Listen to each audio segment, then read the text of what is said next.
Before I really get serious. Can everybody hear all right? Yeah. We're not shaking. The way. Here's the way. This is the way. This is the way. There you go. Is that better? Yes. You want to get a little closer to the mic so you No, don't. No. So today I'm going to read mostly new poems. So thank you for coming out in this wet weather. I get reminded after all that dry weather in summer that I do in fact live on a floodplain, and the seasons are a changing.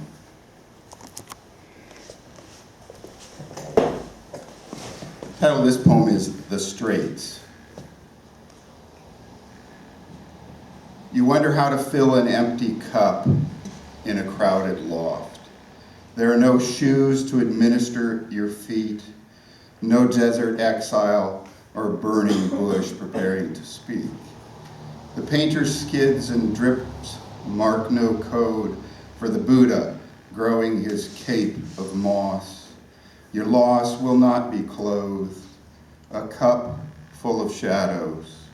Weeks pass like a pair of solitary picnic tables placed end to end on yellowed grass. It makes for easier mowing, makes the ocean side as hopeless as straw.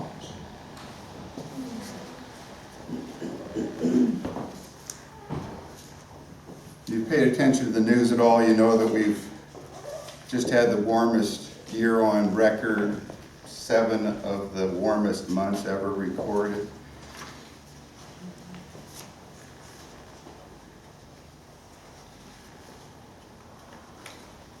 And I think I envisioned this poem as a kind of apocalyptic forecast.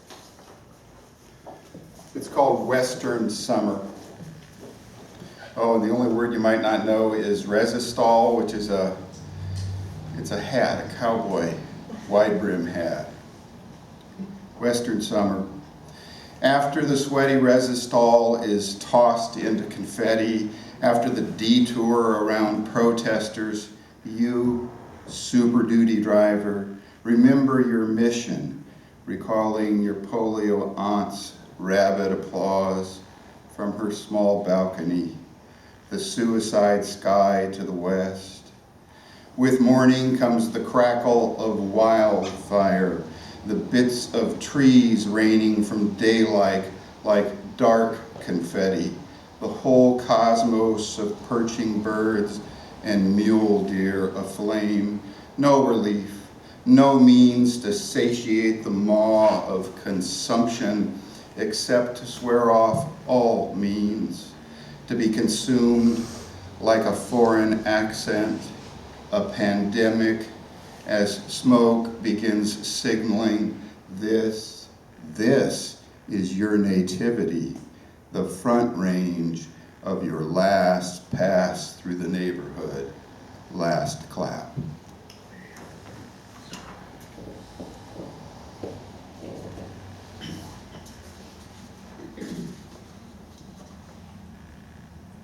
A couple of Indiana poems. Both of these I think are in my manuscript, and they'll probably stay in my manuscript that Airley's going to publish.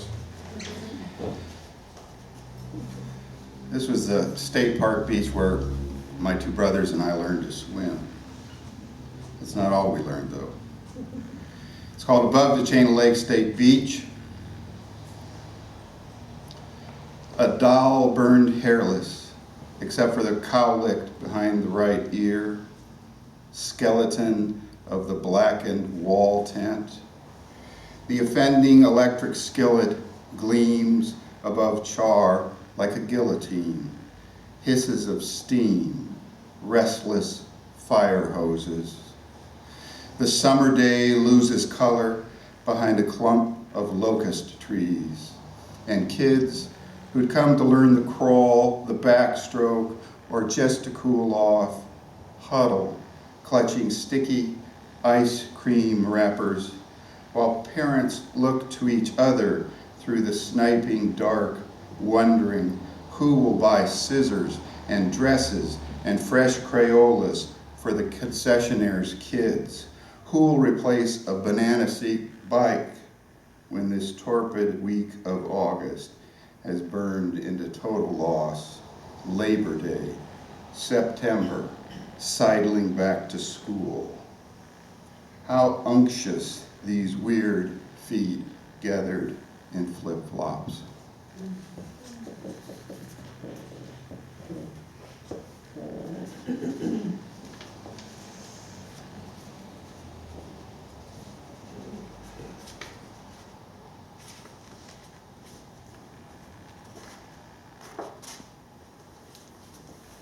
Red and black snapshot. A shagbark hickory, our cool sequester from July's unforgettable humidity. On the gravel drive, my father and son stall behind their bicycles. Wiry fellows protected by helmets they just wish I'd let them leave in the garage. My mother waits at the other end of Canuck Road, unaware she is waiting, unaware that my son and I leave Indiana, our last day of lunch hours and dinners. She has no basket to carry. Mom coaxes her chrome wheels down gleaming halls of the River Bend home. Their choice, biking these 2 miles together. We'll test sticky asphalt to reach her cool marshmallow grass, a steadying coot of 332 seasons.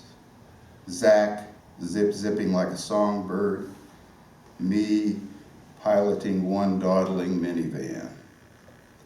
They humor my pathos behind the small camera. Who am I to this arcade of displacement, to leave for a year, having said all we can? Fringe, sag wagon chauffeur. Waiting is minute and obliterates all except this gray man framing a red bicycle above a smaller black bicycle that bridges custom red rims, and a 12-year-old boy who looks west, wondering how to be memorable.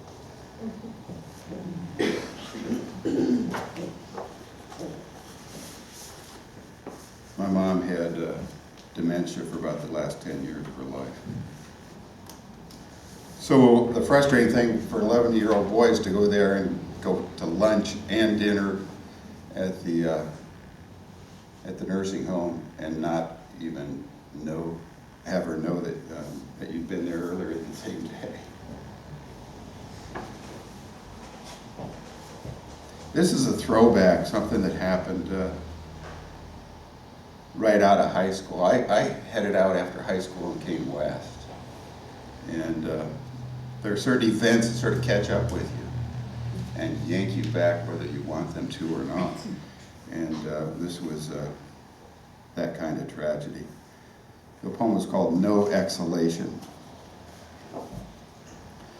3 decades, she still won't say tragedy, but I recall wiry little Cecilia and all that venom down on the playground.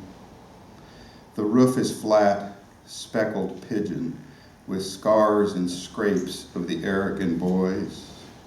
She's fresh back from Trader Joe's, equipped with a wedge of Irish cheese, Pilsner, an expression of decrepitude, the best sourdough, and her $10 knife. Beyond us, the drip edge of the old gymnasium is flecked with tiny cavities, the escape routes for rains and heavy torment. No spray this May.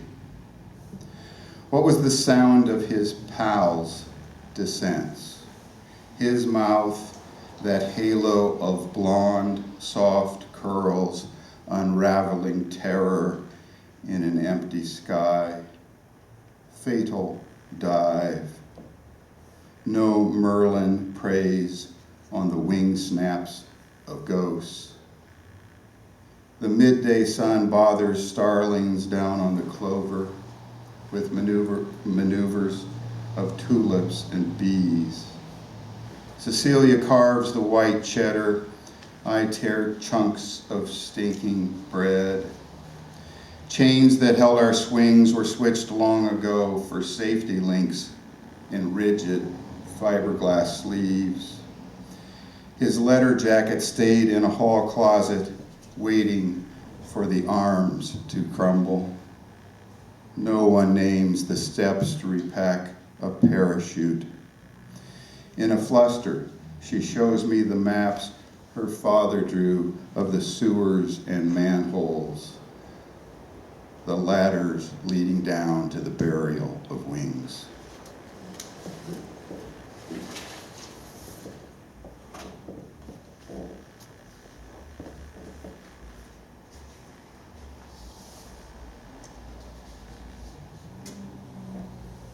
Westbound. Behind a granite outcropping fringed with young spruce, the train runs steadily out of sight. Wrist for impossibly long days.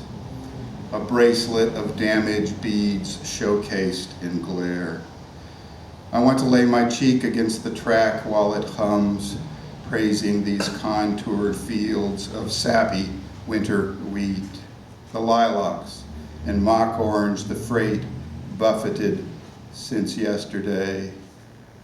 Not a pause, the linked saga scribbles tiny toward the far ridge.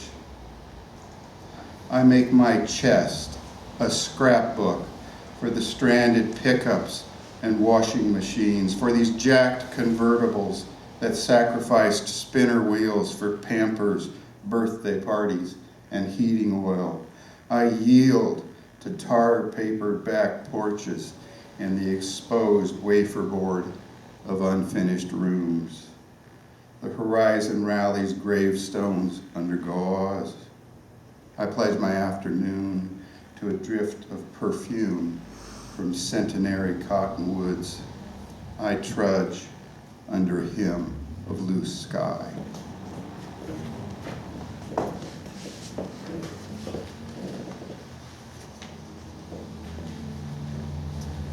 I think maybe two more.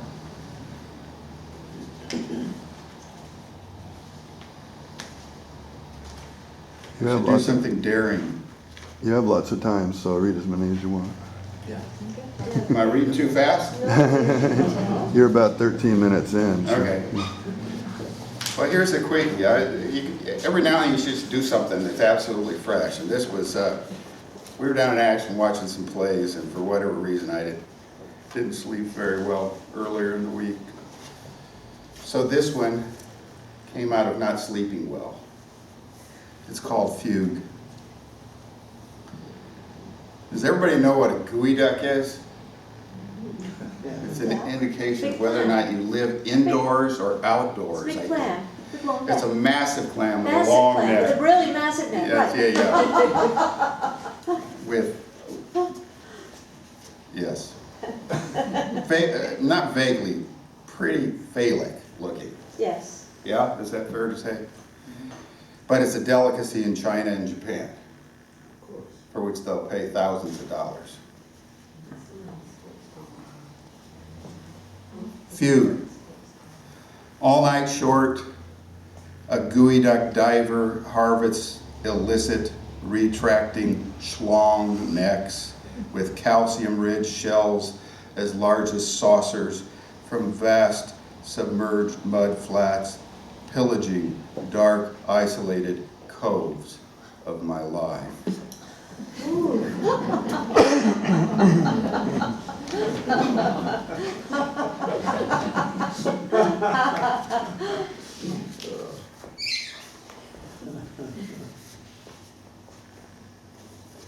I made my living and made my way through a fairly expensive private college digging steamer clams, the little manila ones. So the gooey ducks were a legendary thing we might do on a really long tide just for the fun of it. Most of the time you have to harvest them, divers harvest them with scuba gear.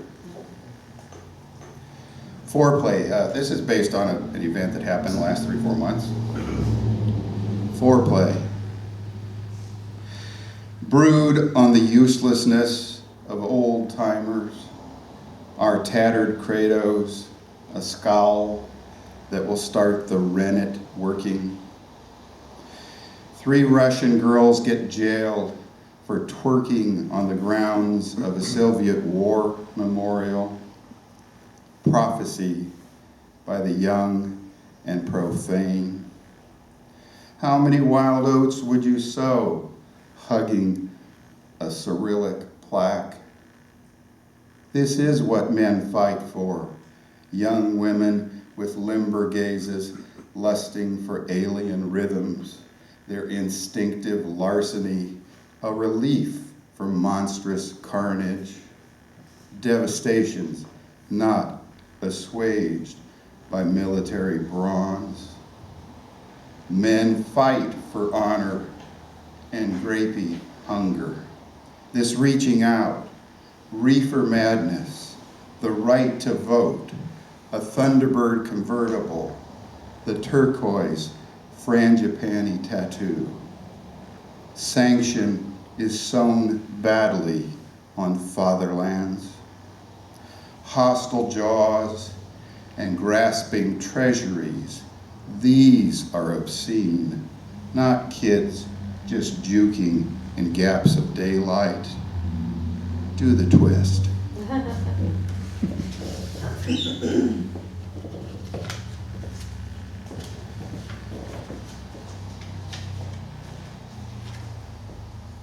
This is a seasonal poem from the early manuscript. It's called Summer Ossuary. Ossuary is a box in which the bones, or a skeleton is stored as a relic. Summer Ossuary. What else do I need to tell you? Oh, there's one other thing. There's a piece of equipment that climbers use all the time called a jumar, and it's a means of gripping onto a fixed rope and pulling oneself up. Okay, so that's what and I go worse than that. I use it as a verb.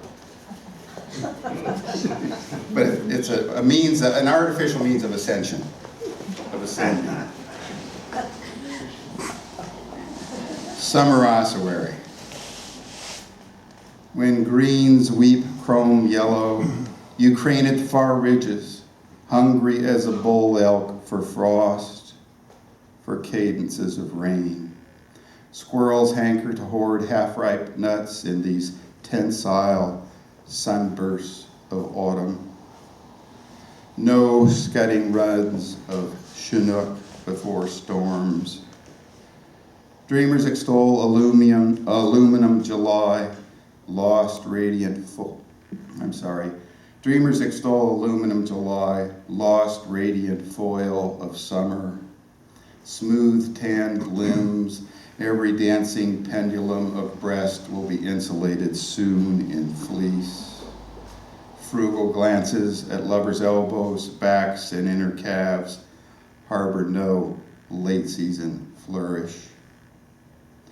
A chevron of sandhill cranes, barely visible, calls a Sunday leaf raker to prayer.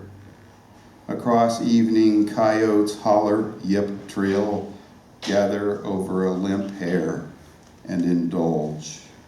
Doubts jumor up gullies of hunter moonlight, naked acrobats, fenced a limb to quicksilver cirrus from matted land. You smell already the silty whirl of rain-clogged rivers, December, January, fevers and worry. You're no trout to sleep for months in icy current. Certainly the sky is contagious. Crab pots, sea slopes, salvage only a little glee. Vociferate. How will you be fine? I think that's my poem to seasonal affective disorder.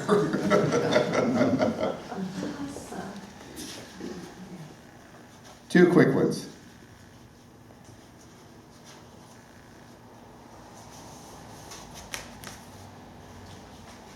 And this one is fresh enough that I'm not even sure how I'm going to read it. Whether I'm going to follow the script or not. It's called Errand at 90.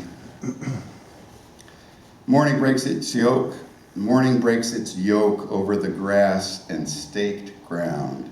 My father plants 2 acres of bare root apple trees, his weathered hands soldiering frail branches past Hoosier wind chills.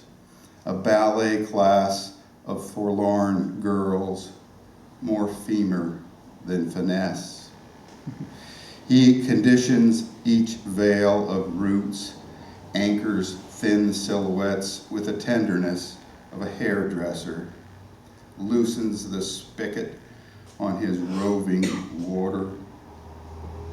Starlings squander meanwhile in neighboring woods at the rim of the old man's anticipation, heedless of his harvest of a season too distant to fit in a bushel or recycled cardboard box.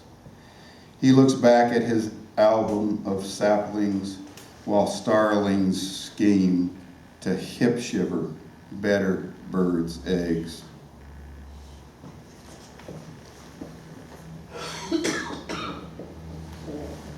And the last poem I'll read is also not quite as recent, but in the last 2 weeks. It's called Ferment.